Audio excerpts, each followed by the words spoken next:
नमस्कार दोस्तों। तो दोस्तों, जो पहले से ही प्रिडिक्टेबल था, जो होना था वो हो गया। एक मैच में 5 सेंचुरी लगने के बाद, 470 रन के करीब पहले इनिंग में रन बनाने के बाद, दूसरे इनिंग में 364 रन बनाने के बावजूद टीम इंडिया ये मैच बहुत बुरी तरह से हारी है। मैं इसको बुरी तरह इसलिए कहूँगा क्योंकि जिस तरीके से पहले इनिंग में इन्होंने खेला था, जिस तरीके से इनके बैटर जो जहाँ पे 430 बना चुके थे आप, 430 पे आई थिंक 3 विकेट था, वहाँ से आपको 600 रन बनाना चाहिए था, आप 470 पे ऑल आउट हो जाते हो। वो पहली इनिंग का कोलैप्स। फिर दूसरी इनिंग में जब आप 300 के करीब पार पहुंच गए, 300 के, तो वहाँ पे आपको 400 450 का लीड देना चाहिए था। वहाँ पे आप 364 पे ऑल आउट हो जाते हो। और वो भी ऋषभ पंत, जो टर्निंग पॉइंट था, और ऋषभ पंत की सेंचुरी लगने के बाद जब उस पॉइंट पे डिमांड थी कि एक अग्रेसिव, एक अटैकिंग क्रिकेट खेली जाए, तेज स्कोर किया जाए, तेज रन किया जाए, उसके बाद 400 के करीब, 450 के करीब रन बना के फिर उसके बाद इंग्लैंड को बुलाया जाए खेलने के लिए, वहां पे आप ऑल आउट हो जाते हो। ऋषभ पंत की विकेट जाती है, KL Rahul, Karun Nair is good for nothing. He is wasting his golden opportunity. इस टाइप की अपॉर्चुनिटी नहीं मिलने वाली है आपको ऐसे समय पे जहां पे इंडिया एक अच्छी पोजीशन पे थी। आप पहली इनिंग में आए थे, वहां पे इंडिया अच्छी पोजीशन में थी। आप सेकेंड इनिंग में आए, वहां पे इंडिया अच्छी पोजीशन में थी। उस पोजीशन से आप अपना विकेट थ्रो करके 20 run, 25 run, 30 run, 35 run throw करके आप जा रहे हो। वो ऐसी अपॉर्चुनिटी नहीं मिलने वाली आपको। और ये opportunity Karun Nayar, he is wasting day by day. If he is playing like that, then people will start asking, people will start raising questions कि क्या इस तरीके की इनिंग खेलने के लिए हम करुण नायर को लेके गए हैं। और उसके बाद जो कोलैप्सेस हो रहे हैं, जो कोलैप्स ये एक मैच का नहीं है। We have had a collapse in Australia, we have seen the collapse in India against New Zealand at home, where we lost 3-0 series. That was a humiliating defeat. We had so many collapses. और support staff, coach, जितने भी management है team India के, they are not able to plug those mistakes, plug those collapses. और जो ये जिस तरीके से बैटिंग की है टीम इंडिया ने, 5 सेंचुरी लगी है पहली इनिंग में, 5 सेंचुरी। और एक टाइम पे, एक सिचुएशन पे लग ऐसा ला रहा था कि यहाँ पे शायद 600 रन के करीब इंडिया बना सकती है। और अगर 600 रन के करीब बन जाते तो मे बी आप कम से कम एक ऑप्शन मैच से it has been ruled out कि इंडिया का हार अगर 600 वहां पे बन जाता तो वो ऑप्शन ऑलमोस्ट खत्म था। या तो इंग्लैंड हारती या मैच ड्रॉ होता। इनफैक्ट बारिश अगर हुई होती तो मैच ड्रॉ भी हो जाता। तो वहां पे 430 के बाद कोलैप्सेस होते हैं। दूसरी इनिंग में कोलैप्स होते हैं। एक दो प्लेयर्स खेल रहे हैं जो सेंचुरी बना रहे हैं, 50-60 रन बना रहे हैं। दोनों इनिंग में ऋषभ पंत ने सेंचुरी मारी। लेकिन उसके बाद जो पार्टनरशिप लगनी चाहिए, एक दो पार्टनरशिप के बाद जैसे ही विकेट गिर रहा है, वैसे ही गुच्छों में विकेट गिरने लग जा रहे हैं, वैसे ही कोलैप्सेस आ रहे हैं। अभी कप्तान साहब आए हैं, कुछ बोल रहे हैं प्रेस कॉन्फ्रेंस में, प्रेजेंटेशन में। हम आपको सुनाएंगे, आपको बताएंगे कि क्या ये बात करने की कोशिश कर रहे हैं, क्या इस मैच से क्या पॉजिटिव। बहुत सारे नेगेटिव पॉइंट्स हाईलाइट हुए इस मैच से। पहली बात तो जो कैचेस ड्रॉप्स हुए, इतनी सारी कैचेस इस मैच में ड्रॉप हुई हैं, जायसवाल से, बाकी और स्लिप कॉर्डन में ड्रॉप हुई हैं, फील्ड पे ड्रॉप हुआ है कैचेस, वो कॉस्ट कर गया टीम इंडिया को। कोलैप्स जो हुआ है वो कॉस्ट कर गया। बॉलिंग डिपार्टमेंट में, मतलब सारी डिपार्टमेंट में वीकनेस नजर आ रही है। बॉलिंग, बैटिंग, फील्डिंग, तीनों डिपार्टमेंट में टीम इंडिया की वीकनेस नजर आ रही है। और ये बोल रहे हो आपके दो लोग बोल रहे हैं 3 हफ्ते से हम इंग्लैंड आके, इंडिया ए टीम आई थी उसमें प्रिपरेशन किए थे, प्रॉपर अच्छी प्रिपरेशन है, हमने तैयारी अच्छी करी थी। तीनों डिपार्टमेंट अभी ऐसा रस्टी सा नजर आ रहा है। तीनों डिपार्टमेंट में कोई ऐसी कोई मिरेकल सा नहीं हो रहा है कि कोई एक डिपार्टमेंट अच्छा कर जाए। फील्डिंग में कैचेस ड्रॉप हो रहे हैं, रन आउट मिस हो रहा है, ऋषभ पंत से बॉल नहीं दिख रही कि बॉल कैच जा रहा है, बॉल किधर जा रही है, फील्डिंग मिसफील्ड्स हो रहे हैं, बैटिंग में कोलैप्सेस हो रहे हैं, एक दो अच्छी इनिंग्स आ रही है, एक वंडर इनिंग्स आ रही है लोगों की, उसके बाद फिर कोलैप्स हो रहा है बैटिंग में।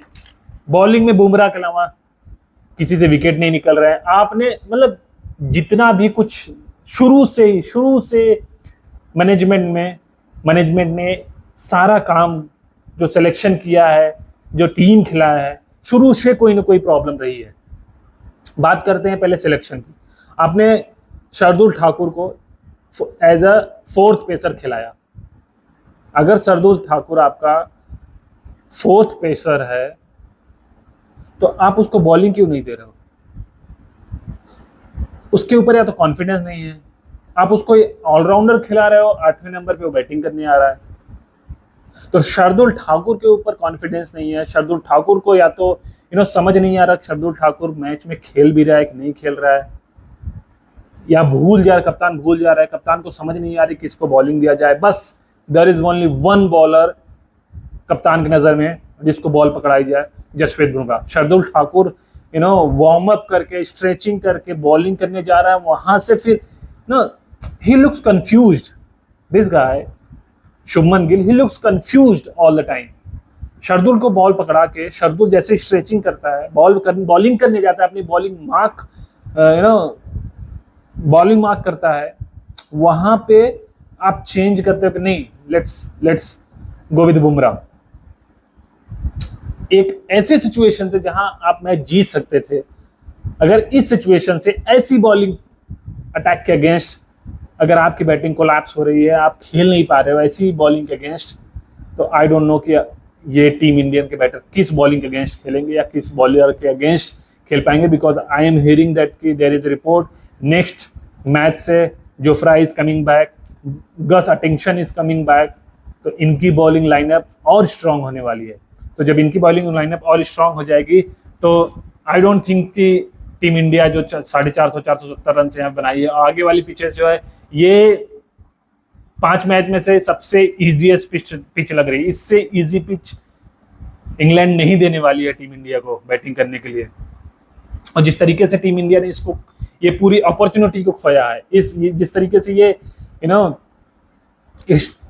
एक मौका था उनको सीरीज में 1-0 अप जाने का, कोई क्वेश्चंस रेज नहीं कर रहा है, कोई सवाल नहीं पूछ रहा है भाइयों। कोई किससे नहीं सवाल पूछ रहा है? कोच से। ये चीज बार बार हो रही है, एक बार हो, 2 बार हो, 3 बार हो, बार बार हो रही है ये चीज कोलैप्स। टीम इंडिया जब इंडिया में खेल रही थी न्यूजीलैंड के अगेंस्ट 3-0 जब वहां पे डिफीट मिली थी, 46-47 रन पे, I think if I am not wrong, all out हो गई थी टीम। किसने क्वेश्चन पूछा? किसी ने कप्तान साहब से, कोच साहब से, सुपर कोच साहब जो हैं उनसे किसी ने क्वेश्चन पूछा कि 47 रन पे टीम इंडिया आउट होगी? ठीक है, पीपल आर थिंकिंग कि चलो ठीक है, it's one of a thing. Second inning में फिर एक अच्छा स्कोर करने के बाद वहां पे सेंचुरी, मैं बात कर रहा हूं जो न्यूजीलैंड में आई थी टीम इंडिया में खेलने के लिए, जिसमें 3-0 से सीरीज शर्मनाक हार बेशर्मों को मिली थी।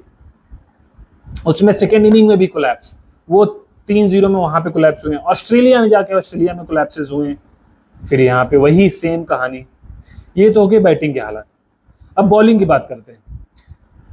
यही बॉलिंग बुमराह और अदर्स बॉलर के साथ, यही ऑप्शंस के साथ, बुमराह, सिराज, फ्यू अदर्स में भी, उमेश यादव, ईशांत शर्मा, इनके साथ Virat Kohli was going full throttle.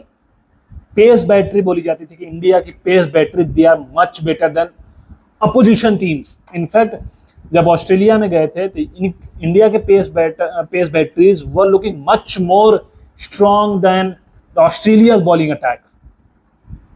This is how Virat Kohli has led the team. He was bowlers captain. उन्होंने फास्ट बॉलर बनाए उसने, और ये मैनेजमेंट, ये कप्तानी, ये जो नया सपोर्ट स्टाफ आया, they are trying to destroy it. एक पॉजिटिव पॉइंट था कि Virat Kohli was going with 4 proper pacers in Australia और England whenever he was playing test matches. यहाँ पे 3 पेसर के साथ आप जा रहे हो, 3 में से दोनों रूकीज पेसर, दोनों रूकी पेसर्स हैं जो किसी काम के लायक नहीं है। शार्दुल को आप एज अ 4th पेसर खिला रहे हो, उसको बॉलिंग नहीं दे रहे हो। जडेजा को जब बॉलिंग देनी चाहिए तो जडेजा उस टाइम पे बॉलिंग नहीं करने आ रहा है। फिर उसके बाद जब जडेजा मार खा रहा है तो उसके साथ पता नहीं क्या ऑब्सेशन है कि जडेजा से ही बॉलिंग कराई जा रही है, वहां पे शार्दुल को दी नहीं जा रही है बॉलिंग। बात करनी है सेकेंड इनिंग इंग्लैंड की। जसप्रीत बुमराह ने 19 ओवर कराए, 57 रन दिए। सेकेंड इनिंग में कोई विकेट नहीं लिया जसप्रीत बुमराह ने। मोहम्मद सिराज ने 14 ओवर कराए हैं, 1 मेडन केवल, 51 रन दिए, कोई विकेट नहीं। रविंद्र जडेजा ने 24 ओवर कराए हैं। हालांकि सेकेंड इनिंग में रविंद्र जडेजा को थोड़ी मदद मिल रही थी विकेट से। he was getting help from the wicket, but wicket के कॉलम में 1। प्रसिद्ध कृष्णा 15 ओवर कराए, 92 रन दिया, 2 विकेट। शार्दुल ठाकुर 10 ओवर कराए, सबसे कम शार्दुल, आपका 4th पेसर है और सबसे कम आपने इससे बॉलिंग कराई। प्रसिद्ध कृष्णा यार, ये आईपीएल में पर्पल कैप होल्डर था, if I am not wrong. IPL में पर्पल कैप होल्डर। सबसे बड़ी ब्लंडर कि आपने अर्शदीप को इंग्लैंड में क्यों नहीं खिलाया। अर्शदीप जब वाइड बॉल को इतनी अच्छी स्विंग कराता है तो यहाँ पे Arshdeep would have been handy and extra bowling option, left hander, left bowling option मिल जाती है आपको, और स्विंग अच्छा कराता। इनफैक्ट मैं तो कह रहा हूँ जितने भी बुमराह से भी अच्छी, बुमराह स्विंग अच्छी कराता है, बुमराह से भी अच्छी स्विंग अर्शदीप करा के देता आपको इंग्लैंड में। तो प्लेइंग 11 का जो सिलेक्शन था वो रॉन्ग था। आपने आपने टॉस लूज करी, वहां पे आपको बैटिंग मिल गई, आपको एडवांटेज था वहां पे। आप 4th इनिंग में नहीं खेलो, जिस तरीके से विकेट थोड़ी टूट गई थी, डिटेरिएट हो गई थी, वहां पे आप 4th इनिंग में इंग्लैंड खेल रहा था। Jadeja was looking bit threatening. Shardul Thakur जो आपका 4th सीमर है, 10 ओवर में 51 रन दिए। और मैं सेकेंड इनिंग से ही बात करूंगा जहां से कैचेस छूटे हैं। ब्रुक के 46 रन पे कैच छूटा, उसने बनाए 99 रन। डकेट का 11 रन पे कैच छूटा, पोप का 60 रन पे कैच छूटा, डकेट का फिर 97 रन पे कैच छूटा। आप इतने कैचेस छोड़ोगे, इंपॉर्टेंट कैचेस। पहली इनिंग में 11 और 15 रन पे बेन डकेट का कैच छूटा था, उन्होंने 62 रन बनाए उसमें। 2 बार डकेट का कैच छूट रहा है। डकेट का कैच, हैरी ब्रुक के कैच, हैरी ब्रुक 0 पे उसका कैच छूटा था और 99 रन बनाया। Can you imagine. Ollie Pope का कैच छूटा। जायसवाल, इसके हाथ में पता नहीं क्या लगा के आया बंदा ये। I don't want to criticize this guy, he is a young lad, he has that mindset, he is a good guy, but जब आप इतनी कैचेस छोड़ोगे तो obviously you gonna lose your match, you gonna lose your hell with your fielding। Harry Brook का 46 run, 92 run पे 2 catches छूटे। Harry Brook के 2 catches छूटे। सेकेंड इनिंग में कैचेस छूट रहे। ऋषभ पंत को दिख नहीं रहा बॉल कहाँ जा रही है, उसको समझ नहीं आ रही बॉल, वहीं पे दिख रहा है। पीछे से केएल राहुल स्लिप से दौड़ के आ रहा है कैच करने के लिए, वहां कैच छूटा। बाउंड्री लाइन पे कैच छूटे, फील्डिंग कैच, स्लिप कैच। कितने कैचेस के बारे में बात करें हम। सेकेंड इनिंग में जैक क्रॉली ने बनाए 65 रन, बेन डकेट ने 149 रन बनाए, लगभग 150 रन।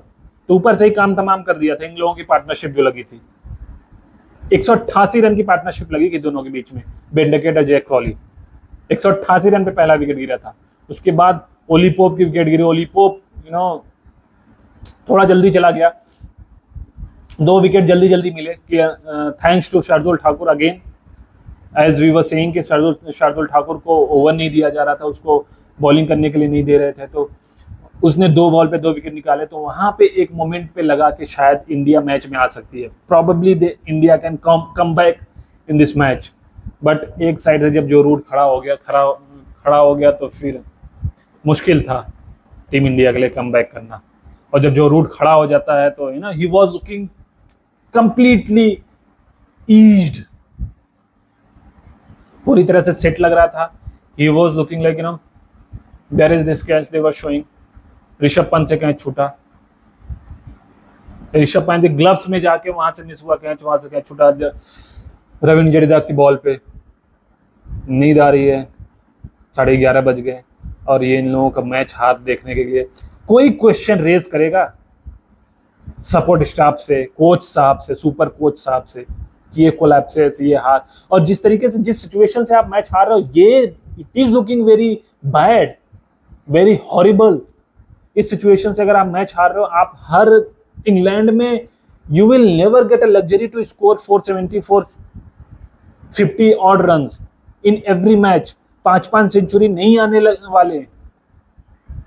तो अगर इस सिचुएशन से आके अगर आप मैच हार रहे हो तो future is looking very grim, very grim, and I won't be surprised if they lose 5-0 series because this is their best chance. यहाँ पे लीड पे they had their best chance, यहाँ पे जीत सकते थे और शायद एक मैच जीते तो वो कॉन्फिडेंस, वो मोमेंटम लेके जाते अगले सीरीज में।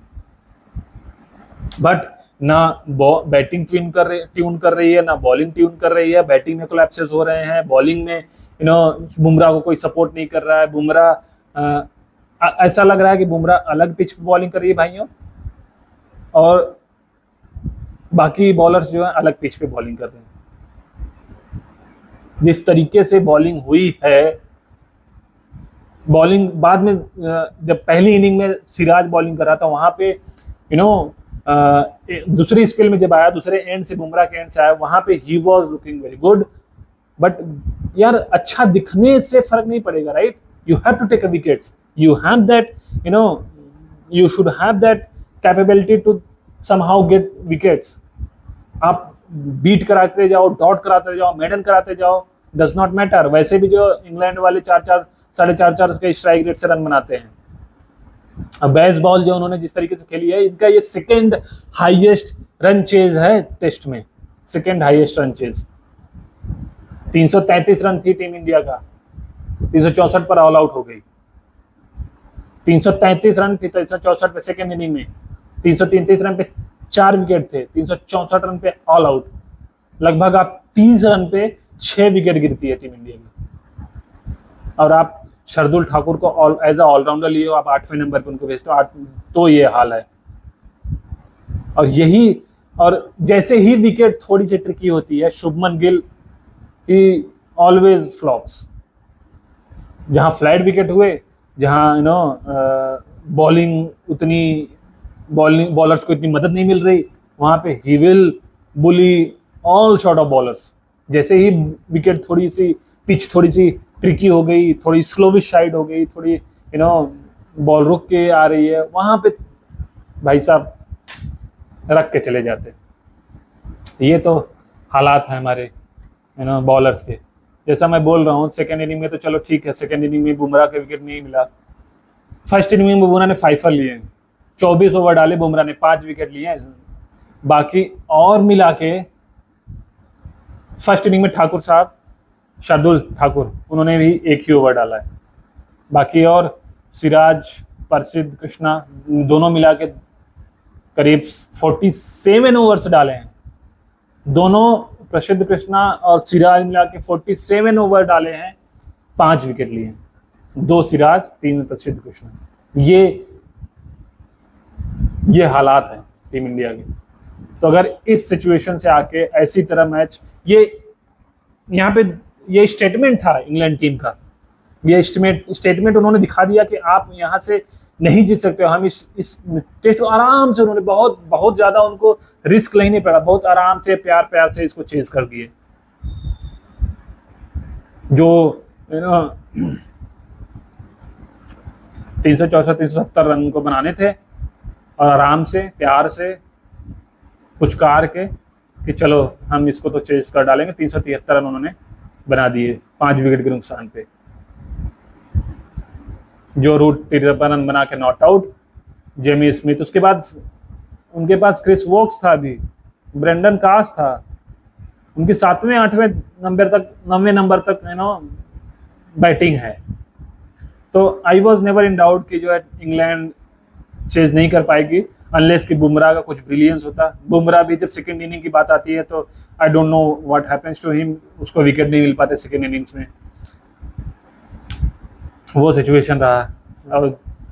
और मेरा ये प्रिडिक्शन है going forward in the series, India के लिए बहुत मुश्किल होने वाली है, बहुत तकलीफ होने वाला है। लोग बोलते हैं कि देयर वाज अ थिंग कि जडेजा वाज सेइंग कि यू नो टेस्ट में कैप्टेंसी करना बहुत आसान था। कर लो भाई कैप्टेंसी, कर लिए होते कैप्टेंसी टेस्ट में।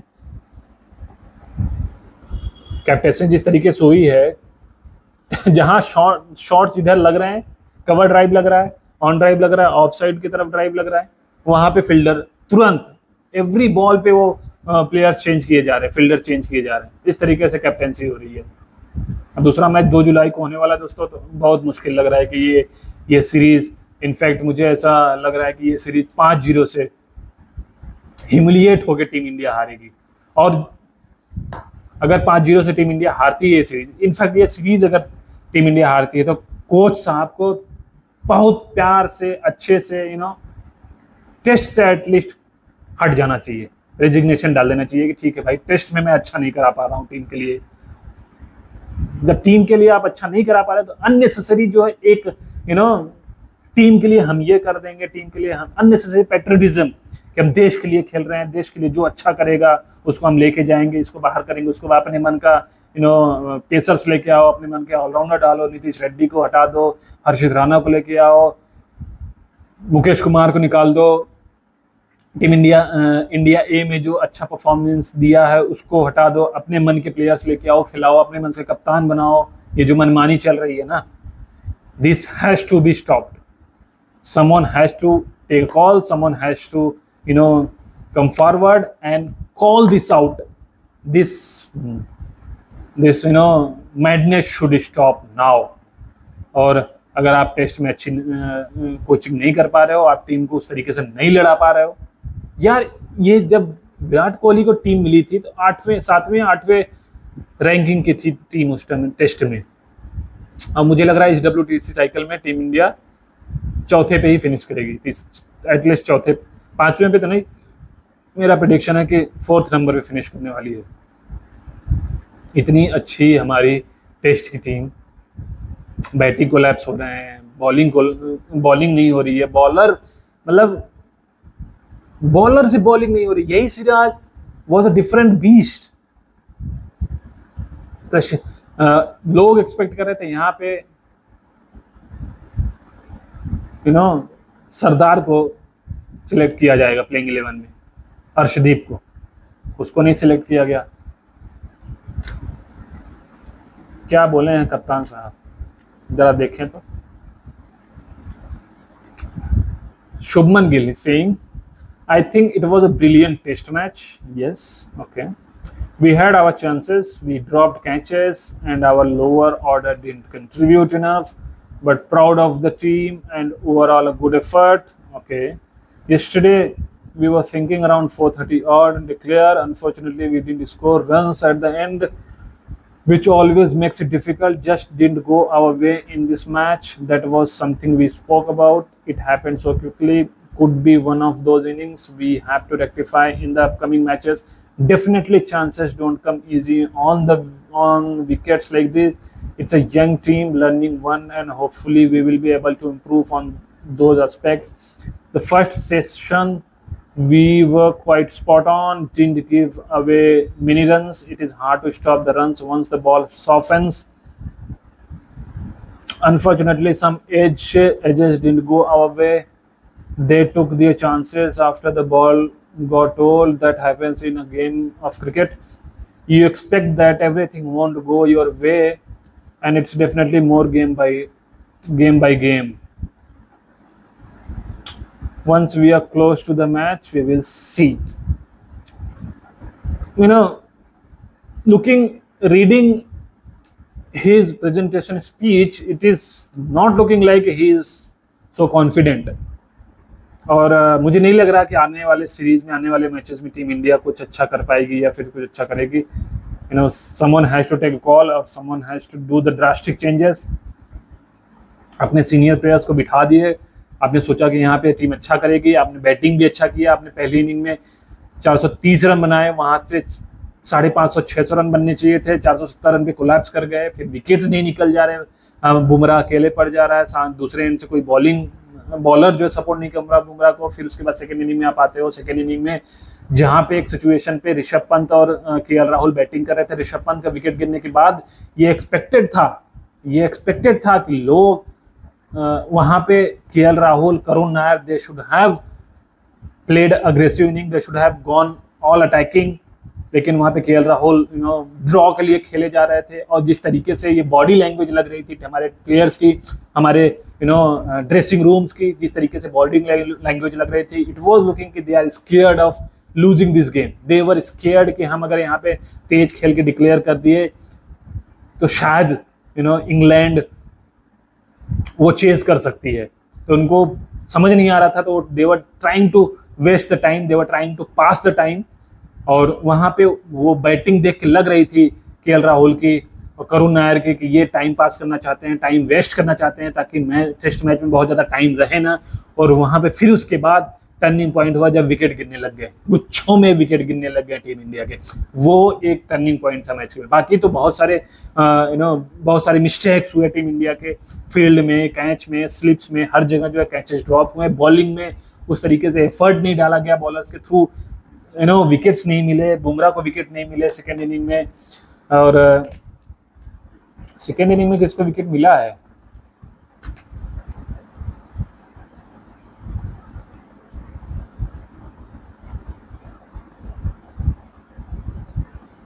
एक रविंद्र जडेजा, शार्दुल ठाकुर, प्रसिद्ध कृष्णा, सिराज को कोई विकेट नहीं मिला।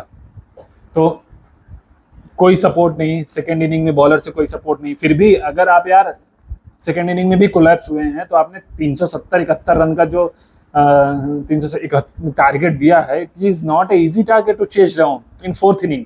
इजी टारगेट नहीं था। आपके बॉलर्स को they should have come up on the party, उनको वो कैरेक्टर शो करना चाहिए था, they should have defended this total. लेकिन bowling looking very ordinary, very mediocre, bowling bowling में वो जान नहीं लग रही है, उस तरीके से लग नहीं रहा है कि इनसे विकेट यहाँ पे निकल पाएंगे, या फिर आने वाली सीरीज में, आने वाले मैचेस में ऐसा लग नहीं रहा है कि कुछ अच्छा परफॉर्मेंस निकल के आएगा। बाकी चैनल को सब्सक्राइब करिए, वीडियो को लाइक करिए आप, और हम रेगुलर अपडेट लेके आते रहेंगे इस पर। धन्यवाद। जय श्री राम।